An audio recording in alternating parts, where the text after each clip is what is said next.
קהל קדוש, בוקר אור, מסכת בבא מציע פורים שמח, מסכת בבא מציע דף כ"ה עמוד א' 25a1. We were just finishing, if you remember last time that we did the Mishnah, and in the Mishnah we spoke about ve'elu chayav. These are the ones which are you're obligated to actually come and you're obligated to mention, to announce. We said if you found an entire thing of perot in a utensil, so you found fruits in a utensil, or you found the utensil rek, without anything inside of it. You found money in a wallet, or you found the wallet by itself. Whether we're talking about a group of fruits, like a pile of fruits, or we're talking about a pile of money, whether we're talking about three coins, one on top of another, and this is Kaf Yamud Aleph on the top, or we're talking about krichot, which are sheaves, right? Bundles of sheaves of grain, or we're talking about kikarot, again, bread of balabait. Was bread of balabait, obviously they have a siman, and we were talking about also gizet tzemer, we're talking about the gizim, right? There's a chatichot tzemer, which are taken from the, meaning pieces of wool, which are taken from the uman, or jugs of wine and oil. You're obligated to come and to mention them, because at the end of the day, there's going to be a siman in all of them. Says the Gemara, ta'ama.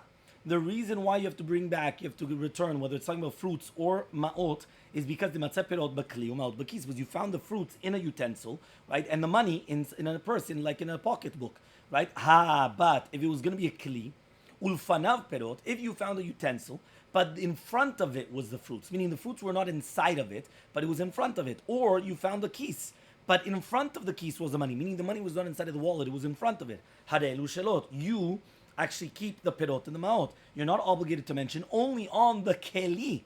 Why? Because since it wasn't inside of it, there's no siman. We're going to see that it fell from somebody else, meaning you're right, you found the wallet, but the money was not in the wallet, and therefore it came from somebody else. So says the Gemara, Tanina lahad tanu Rabbanan. We actually learned this diuk of the Mishnah, right? That from that which we learned, matzah. If a person comes and he found the kli ulfanav perot, he found the utensil in front of it, he found fruits, kis ulfanav maot, or he found a kis, a wallet, and in front of it was money. Harelu shelo belongs to him. Miksatam bekli, miksatam agabe karka. Whether part of it is going to be in the kli or part of it is going to be in the karka. Miksatam bekis, miksatam agabe karka, or whether it's some of it is going to be inside the kis and some of it. So here, very interesting. Did you realize?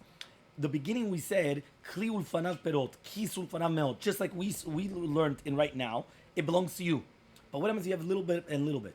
Meaning you found a little bit inside the kli and a little bit on the karka, a little bit in the kis and a little bit in the karka, then you are obligated to do it. Why? Because since chelek me'aparot is in the kli and chelek of the money is inside the wallet, we're going to see it's the same thing, which means they fell from the wallet. They fell from the keli. So if it's an empty keli or an empty wallet and the money's on the outside and the fruits are outside, it belongs to you. As I say, it comes from somebody else. But if some of the money is on the inside and some of the money is on the outside, some of the fruits are on the side, some of that, then you have to announce it. So says the Gemara, Urminhu, we have a contradiction. Matzah davar, right? If a person found davar she'embo siman b'tzad davar she'esh bo siman. What happens if you found something that does not have a siman, besides something that does have a siman? Chayav la'achris. Here you all are obligated to achris. So the question is, why do we say the keli or the arnak has a siman? So utensil in the wallet has a siman. The money and the perot do not have a siman because it's outside. But the question is, here you see mefurash that if you found something which does not have a siman, besides something which does have a siman, you are obligated to announce it.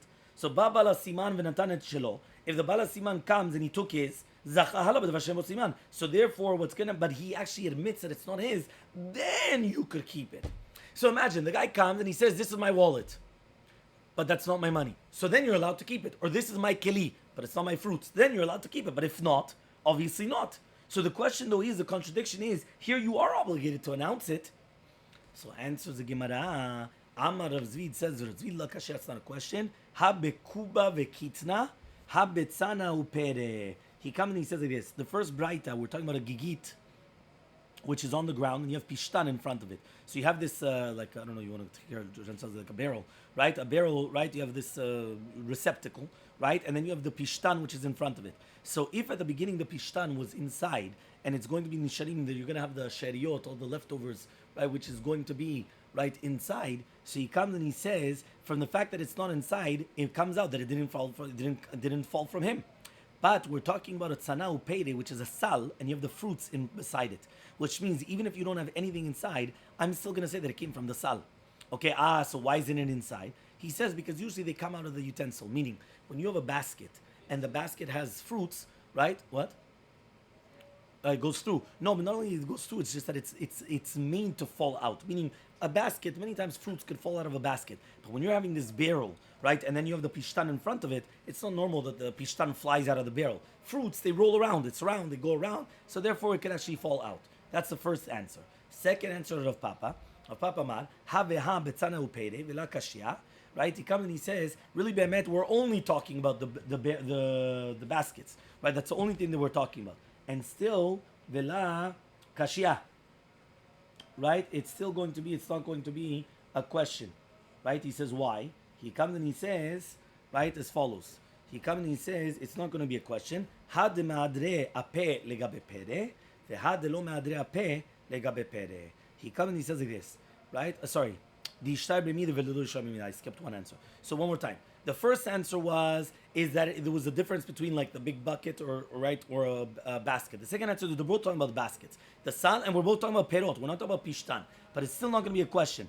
Tishtar ba meaning there was something that was left inside and something that was not left inside. So if it's going to be left inside, right? If we're the first bright is talking about that if the perot or money is inside of the kli, right? So then you en chayav lachriz.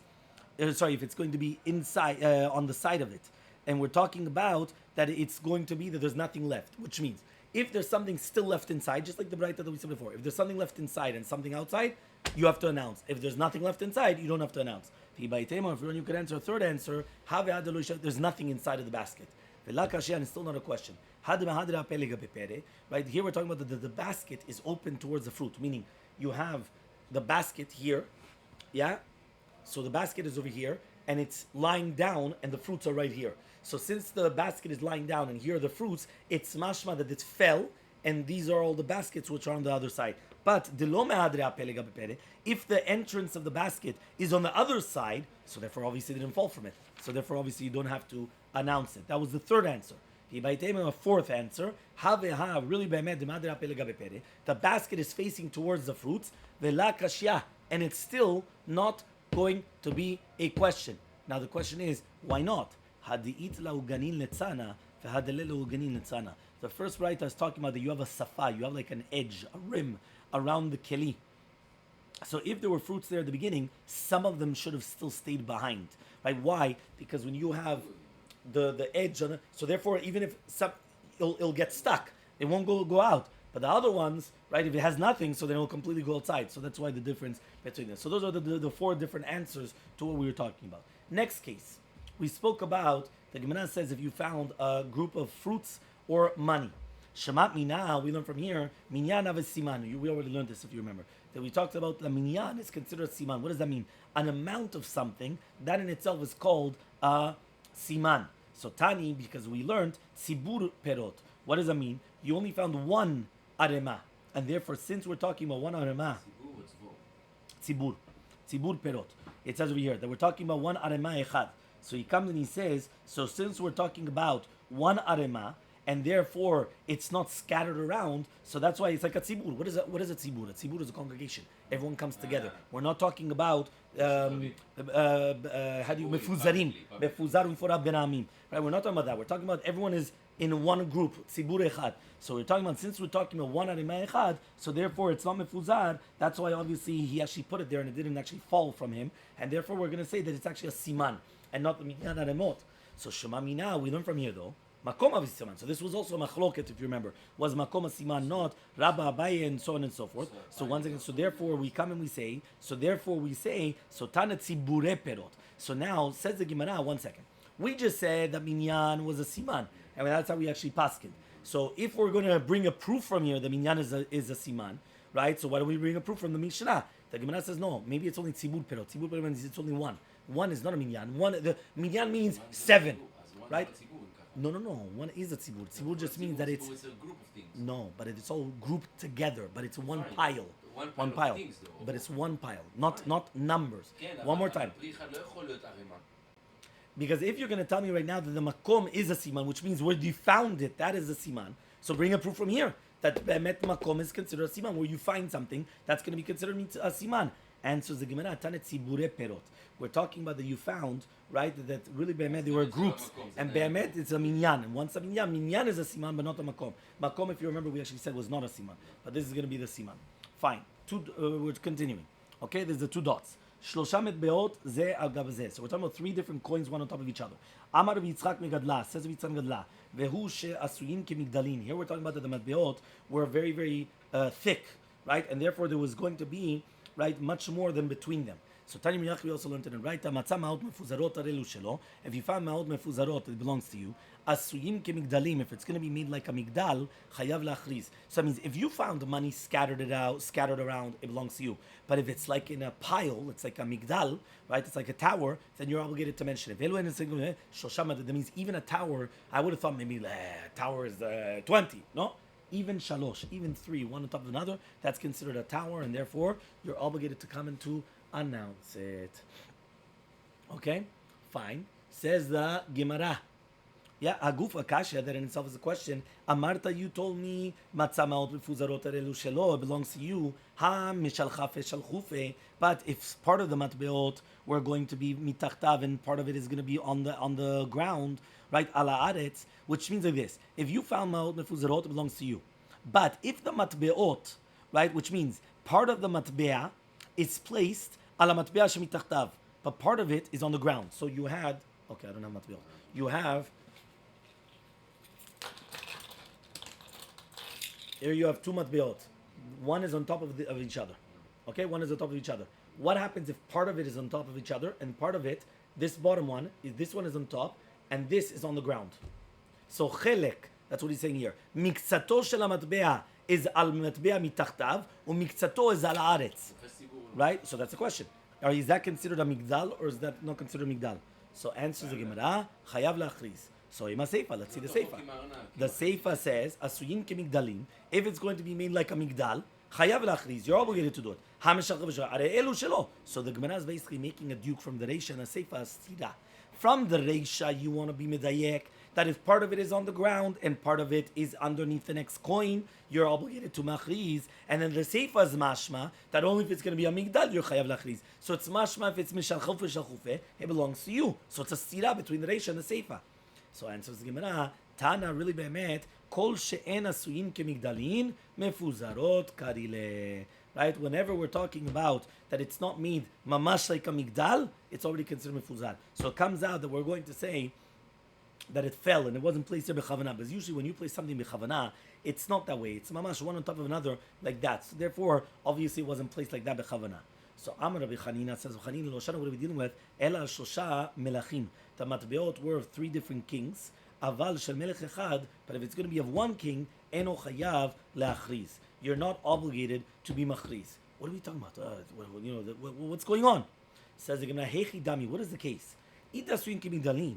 If it's going to be like a tower, so even if it's going to be of one king, which means that it has the same king on the coin, Nami, it should be the exact same halakha then.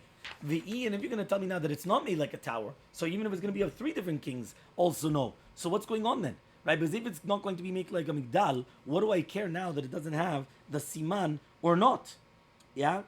So he comes and he says, obviously this is talking about in the olden days that they used to have different coins. Nowadays, usually on the same coin, you always have the same type of a person. But in the olden days, many times they used to have different ones. So he says... So he comes and he says, Elait Manachim but he says, this is what it really means to say. Lo shanu ela shel melech echad ken shlosha melechim. We're talking about even if three of them were in the same king, but the tzura matbea was shaveh. Nevertheless, he says, if it's going to be different, chayav lachriz. Ve'echi dami, that's only if it's going to be made like a tower. Revachat ta'ah. But if, for example, the bottom one was bigger, and then metzia yilaveh, and then the zuta yilaveh metzia, ta'amnina, we're going to place, it was placed there metzichavana. Meaning, let's say you have a quarter, then you have a nickel, and then you have a dime. So each one is bigger, smaller, and smaller. And each one was placed like that, right? So then that's what we're going to talk about, that it's going to be, you could give a siman. But if it's going to be one king, which is like Shlosha Melachim, that they're all the same, even though there's going to be one on top of each other, it belongs to you. Why? We could actually say that they actually fell one on top of each other, and therefore, since it's not placed there bechavana from the Baalim, so therefore there's no siman, and therefore it belongs to you. Okay, but this is the first shita. Rabbi Yochanan argues. Rabbi Yochanan comes and he says, Afilu shel melech echad. Even if we're going to be talking about one king, right? Which means even if we're talking about one king, right? He comes and he says, right? Even if it's talking about melech echad, nami machriz. You still have to come and you have to be machriz. Okay? So he comes and he says, my machriz. What do you mean you have to be machriz? What does that mean? So he comes and he says, you have to be machriz a minyan. So says the Gemara, so ma'iri atlata. If you're talking about already that the minyan is a siman, so why do you need 3? Afilu tre nami, so even 2 should be enough for a siman of the number. So Amar Ravina says, tiva machriz. We're talking about that he found, right, matbeot, and therefore he has to actually come and give the minyan matbeot, and also how did he place them? Meaning he's actually doing like 2 simanim. The siman number 1 of that, first of all, how many, which is a siman of minyana, and number 2, how did he place them? And therefore you've got 2 different simanim as well. Okay? Fine. By Rabbi Yirmiyah comes now and then he asks the following question. Keshir Mao. What happens if you found the coins like a bracelet, which means like a round circle? Okay, what's halacha? Or kashura, right? Or straight, like a line. Mao. Or kachatsuva, or like the legs of a kankan, which is like a meshulash, like a triangle. Mahu. Or kesulam, or like a ladder. What's halacha? Basically, these are different forms that you're finding the money. What is this considered a siman? Not considered a siman. What's halacha? So says the Gemara, Pshot me'achada, we want to actually bring a proof to one of them. Te'amar, that he says, Rav Nachman Ravua, Kol she'ilu machnis la kesam benehen, v'notlam bevat achat chayav lachriz.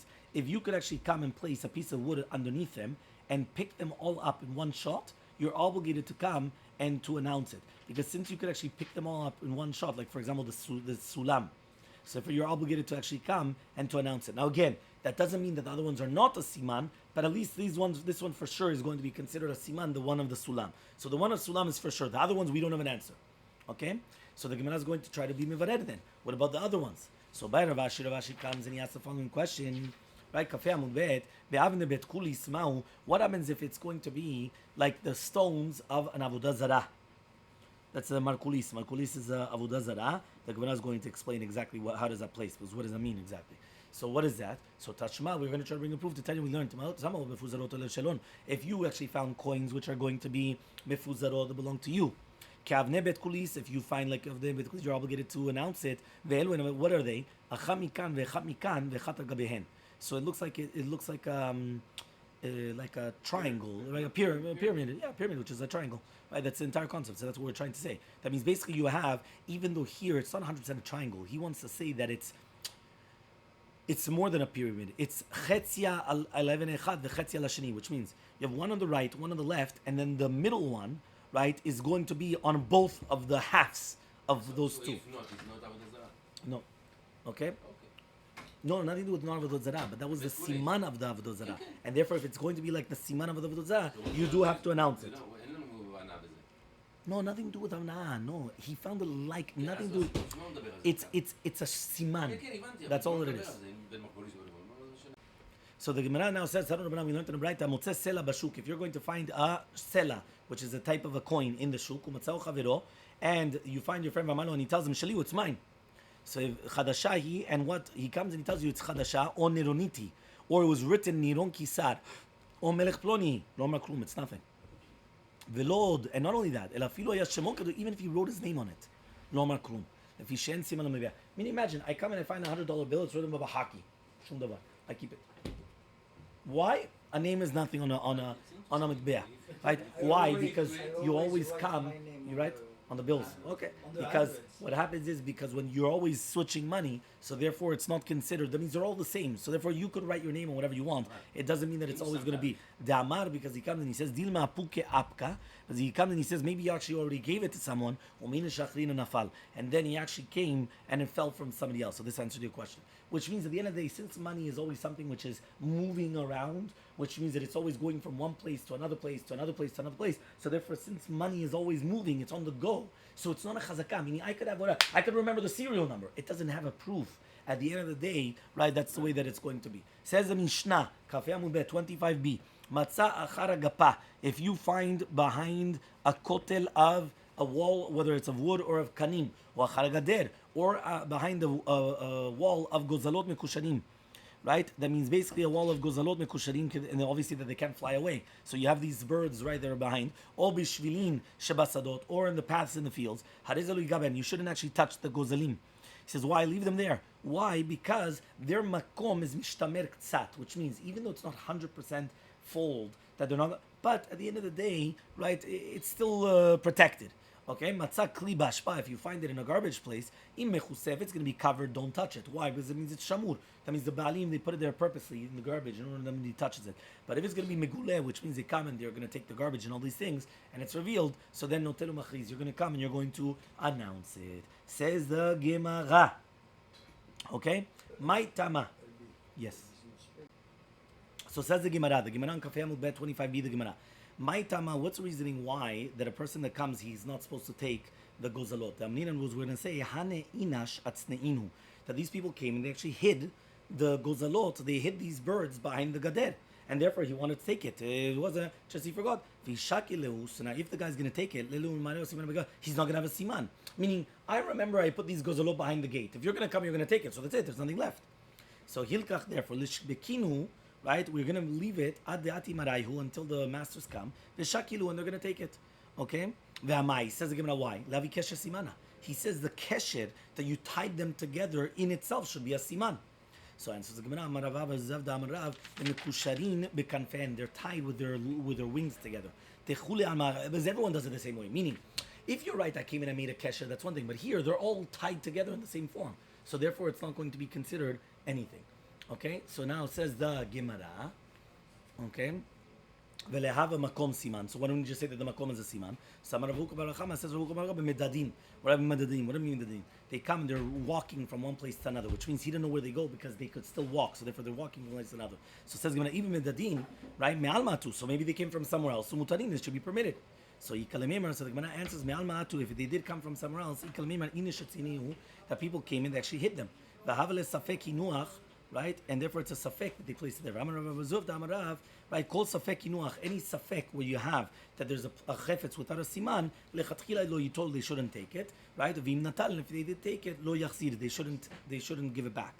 Okay, next, 2 dots. Matzakli b'ashpa, if you find a utensil in the ashpa, in the garbage place. So if it's going to be covered, you're not supposed to touch it. Right? If it's meguleh, so you're going to take it and you're going to be machriz. Well, meaning we have a contradiction. Matzakli tamun b'ashpa v'notor machriz. If you find a utensil inside of an ashpa, you take it and you have to announce it. Sheken derech ashpa lipanot, because that is the derech ashpa to come and to do this that way. So Oziel says, Lakash, that's not a question. Ha bekube v'kase. Here we're talking about kankanim v'kosot. Veha besakine v'hamnik. And here we're talking about sakinim and hamnik, which is like the utensil which is used by the sofrim, right, by the scribes. If we're talking about kankanim, so you shouldn't touch it. Why? Because it comes out, right, that they didn't actually fall. So he says, because we're going to suspect that really behemet they fell down from them. Another answer of Papa Amar, we're talking about only the kankanim v'kosot. So we're talking about the jugs and the cups and everything. That's not a question.